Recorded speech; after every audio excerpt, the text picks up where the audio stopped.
नमस्कार दोस्तों, welcome back to my channel. और अभी कंटिन्यूटी चल रही थी। एक लास्ट वीडियो मैंने अपलोड की थी रिगार्डिंग एक केस जो मैंने कुछ टाइम पहले क्लिनिक में देखा था, उसको एग्जामिन किया था। उस केस के अंदर मैंने बताया था कि उसकी कोई पुरानी हिस्ट्री थी। उसने किसी क्लिनिक पर जाकर कोई उस दांत को कटवा दिया था और उसके बाद उसमें अच्छा सडनली स्वेलिंग और पेन बन गया था। अच्छा, कंटिन्यू हम करते हैं नेक्स्ट स्टेप के लिए कि अब पेशेंट को हमने डायग्नोज कर लिया है, उसे एग्जामिन कर लिया है। अब हमें ट्रीटमेंट क्या देना है। ट्रीटमेंट के लिए हमारे पास दो प्रोटोकॉल होते हैं।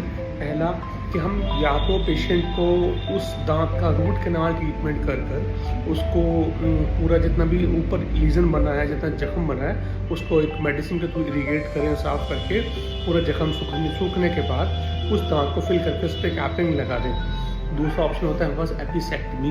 एपिसेक्टमी एक माइनर सर्जिकल प्रोसीजर होता है। उसके अंदर हम लोग क्या करते हैं, ऊपर से टिश्यू को हटाते हैं रूट के टिप पर से, और उस जो इन्फेक्टेड पार्ट को पूरा क्लीन कर उस गड्ढे के अंदर जो बोनी लीजन वाला गड्ढा है, उस होल के अंदर हम लोग बोन ग्राफ्ट मटेरियल फिल कर दोबारा टिश्यू को अटैच कर देते हैं।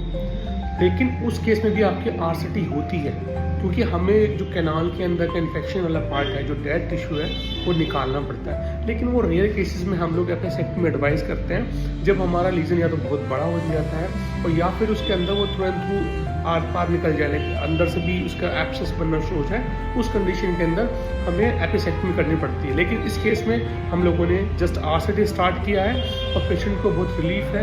पेशेंट अब बिल्कुल फाइन है, उसको दिक्कत नहीं है। होपफुली हम लोग 3 से 4 हफ्ते में इस पेशेंट को पैकअप कर देंगे, देन कैब डिलीवर कर देंगे।